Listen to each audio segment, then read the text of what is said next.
नमस्कार, मैं doctor Suryabhan Singh, assistant professor राजनीति विज्ञान, उत्तराखंड मुक्त विश्वविद्यालय।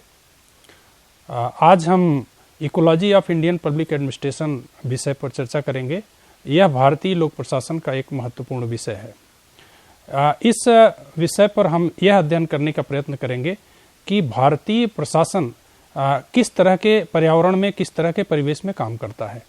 लेकिन इसको जानने से पहले हमें ये देखना होगा कि स्वतंत्रता के पूर्व भारतीय प्रशासन का पर्यावरण किस तरीके का था और स्वतंत्रता के पश्चात किस तरीके के परिवर्तन आए कि भारतीय प्रशासन के पर्यावरण में आमूल-चूल परिवर्तन दिखाई देता है। स्वतंत्रता के पूर्व का जब हम भारतीय प्रशासन का पर्यावरण देखते हैं तो ये स्पष्ट है कि स्वतंत्रता के पूर्व भारत में ब्रिटिश साम्राज्य था, ब्रिटिश शासन था। ब्रिटिश शासन का उद्देश्य कानून व्यवस्था की स्थापना के साथ अपने हितों का संवर्धन करना था। ऐसी स्थिति में ब्रिटिश शासन ने एक केंद्रीकृत कठोर शासन व्यवस्था की स्थापना की, जिसका उद्देश्य, जैसा कि हमने कहा, नियामकी का तात्पर्य केवल कानून व्यवस्था के साथ अपने हितों की सिद्धि करना और नकारात्मक था। ब्रिटिश शासन काल में प्रशासन का उद्देश्य जन कल्याणकारी कार्यों या जन सशक्तिकरण संबंधी कार्यों का नहीं था। ब्रिटिश शासन काल में पर्यावरण जनमानस के हितों और आकांक्षाओं के दबाव में काम नहीं करता था, बल्कि पर्यावरण का दबाव जनाकांक्षाओं पर था।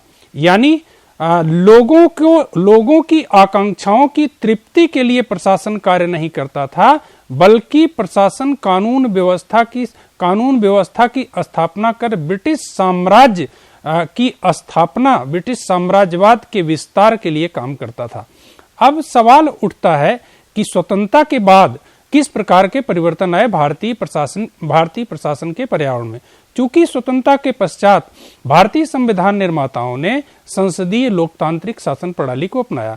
संसदीय लोकतांत्रिक शासन प्रणाली में सार्वजनिक वयस्क मताधिकार के आधार पर अपने प्रतिनिधियों की चुनने की व्यवस्था प्रत्येक वयस्क भारतीय नागरिक को नियतकालिक चुनाव के आधार पर, नियतकालिक चुनाव और सार्वजनिक वयस्क मताधिकार के आधार पर यह प्राप्त होता है। और प्रत्येक भारतीय नागरिक को न केवल अपने प्रतिनिधि को निर्वाचित करने का अधिकार प्राप्त है, बल्कि वह स्वयं निर्वाचन की प्रक्रिया में भागीदार होकर के निर्वाचित होने का भी अधिकार रखता है। इसी के साथ साथ संघीय शासन व्यवस्था को भी अपनाया गया।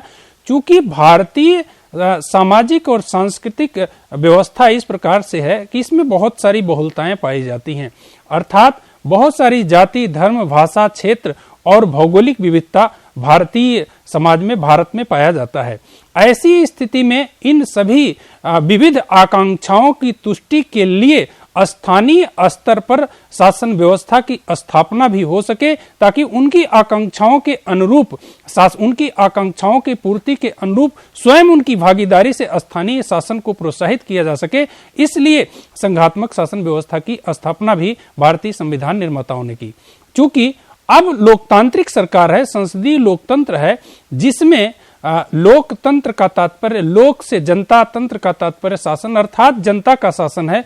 क्योंकि जब जनता का शासन है और जनता स्वयं अपने प्रतिनिधियों को चुनती है, ऐसी स्थिति में शासन के ऊपर एक सकारात्मक जिम्मेदारी होती है कि वो लोगों की भलाई के लिए काम करे, लोगों के कल्याण के लिए काम करे, लोगों को सशक्त करने के लिए काम करे। ऐसी स्थिति में पर्यावरण का दबाव प्रशासन पर होता है, अर्थात जनाकांक्षाओं का दबाव प्रशासन पर होता है, न कि प्रशासन का दबाव जनाकांक्षाओं पर होता है। बल्कि अब प्रशासन स्वतंत्रता के पश्चात शासन व्यवस्था में परिवर्तन के साथ प्रशासन पर पर्यावरण का दबाव पड़ता है और उन दबावों के अनुरूप प्रशासन संचालित होता है। इसके लिए एक चीज और बड़ी महत्वपूर्ण ध्यान देने की बात है, क्योंकि जैसा कि हमने कहा कि भारत में सामाजिक सांस्कृतिक विविधताएं बहुत हैं, भौगोलिक संरचना में भी विविधता पाई जाती है। ऐसी स्थिति में हम उन विविधताओं के दबाव में भी, उन विविधताओं के साथ जनाकांक्षाओं, जनहितों में भी विविधता पाई जाती है। इसलिए उन विविधताओं की तुष्टि करना, ताकि लोग अपने व्यक्तित्व का अधिकतम विकास कर राष्ट्र की मुख्य धारा में जुड़ते हुए राष्ट्र निर्माण की प्रक्रिया को आगे बढ़ाने का काम कर सकें, इसके लिए इस विविधता को भारतीय राजनीतिक व्यवस्था में, भारतीय संवैधानिक व्यवस्था में स्थान प्रदान किया गया। इस विविधता का अगर उदाहरण हम देखते हैं, जैसे हम जम्मू कश्मीर को ही अगर एक प्रांत का उदाहरण लेते हैं तो जम्मू कश्मीर को ही देखते हैं, तो जम्मू कश्मीर में जम्मू, कश्मीर और लद्दाख क्षेत्र 3 भागों में अगर भौगोलिक रूप से विभाजित करते हैं तो जम्मू हिंदू बहुल क्षेत्र है, कश्मीर मुस्लिम बहुल क्षेत्र है और लद्दाख बौद्ध बहुल क्षेत्र है। ऐसी स्थिति में इन तीनों को एक सूत्र में पिरोने के लिए भारतीय संविधान निर्माताओं ने एक विशेष व्यवस्था की ताकि वो उस विशेषाधिकार का लाभ लेते हुए एक साथ राष्ट्र निर्माण की प्रक्रिया में योगदान दे सके। सबसे बड़ी चीज यह है कि भारत में जो सोशल इकोलॉजी है वो बड़ी ही महत्वपूर्ण है, क्योंकि प्रशासन समाज के लिए काम करता है और समाज में ऐसी विविधता है, इसलिए इस विविधता के दबाव के तहत प्रशासन काम करता है। क्योंकि विविधता के साथ जनाकांक्षाओं में विविधता उत्पन्न होती है, जनता की मांगों में परिवर्तन दिखाई देता है। अलग अलग जाति, धर्म, भाषा, क्षेत्र के स्तर पर चूंकि उनका आर्थिक, सांस्कृतिक और शैक्षणिक जीवन में भिन्नता दिखाई देती है, इसलिए उनकी मांग में भी भिन्नता दिखाई देती है। तो प्रशासन को इन दबावों के तहत काम करना होता है। जहां तक इसके साथ साथ यदि हम और थोड़ा सा विस्तार से देखने का प्रयत्न करते हैं तो हम ये पाते हैं कि सामाजिक सांस्कृतिक विविधता में जहां पर एक तरफ डोमिनेंट कास्ट बहुत ही महत्वपूर्ण पक्ष है, किसी एक क्षेत्र में यदि क्षत्रिय प्रभावशाली स्थिति में है, दूसरे क्षेत्र में ब्राह्मण, कहीं पे हरिजन, कहीं पे ओबीसी, कहीं पे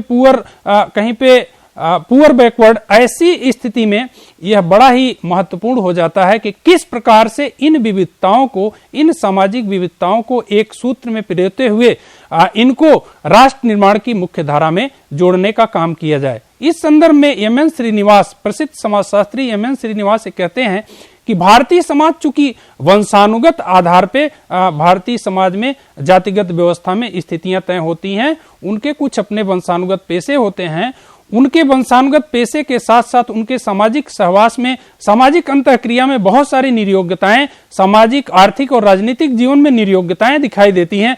ऐसी स्थिति में इन सामाजिक, आर्थिक, राजनीतिक निर्योग्यताओं के साथ भारतीय प्रशासन और भारतीय संविधान के द्वारा इन निर्योग्यताओं को शिथिल करने के लिए पर्याप्त प्रावधान किए गए और इन निर्योग्यताओं को शिथिल करने के साथ इन जो मुख्य धारा से वंचित समुदाय हैं उनको मुख्य धारा में जोड़ने के लिए प्रशासन के दायित्व बहुत ही बढ़ जाते हैं। ऐसी स्थिति में प्रशासन जनता के दबाव में और जनता की इन विभिन्न आकांक्षाओं के दबाव में अर्थात पर्यावरण के दबाव में काम करता है। सवाल यह उठता है, मुख्य रूप से यदि प्रश्न करें तो सवाल यह उठता है कि मौलिक परिवर्तन ब्रिटिश काल के प्रशासन और स्वतंत्रता के पश्चात के प्रशासन में मौलिक परिवर्तन क्या आया। तो मौलिक परिवर्तन की जहां तक हम बात करते हैं तो स्पष्ट रूप से ब्रिटिश काल में प्रशासन नियामकीय था, अर्थात उसका उद्देश्य कानून व्यवस्था की स्थापना करना और ब्रिटिश साम्राज्यवाद के हितों का संवर्धन करना था, जबकि वर्तमान समय में प्रशासन सकारात्मक है। सकारात्मक प्रशासन का तात्पर्य है कि आज कल्याणकारी नीतियों और कार्यक्रमों के संपादन की जिम्मेदारी प्रशासन पर है और जनता का यह अधिकार है कि उन नीतियों कार्यक्रमों का संपादन उनके राष्ट्र की मुख्यधारा में जुड़ने के लिए आवश्यक रूप से संचालित किए जाएं। इसके साथ साथ ब्रिटिश काल का प्रशासन पर्यावरण पर दबाव बना करके काम करता था, अर्थात जनता पर दबाव बना करके काम करता था। जनता के केवल कर्तव्य थे, अधिकार नहीं थे, बल्कि स्वतंत्रता के पश्चात के प्रशासन में जनता के अपने अधिकार हैं और जनता के दबाव में अर्थात पर्यावरण के दबाव में प्रशासन काम कर रहा है। यह मौलिक परिवर्तन भारतीय राजनीतिक व्यवस्था में, भारतीय प्रशासनिक व्यवस्था में दिखाई पड़ता है। धन्यवाद।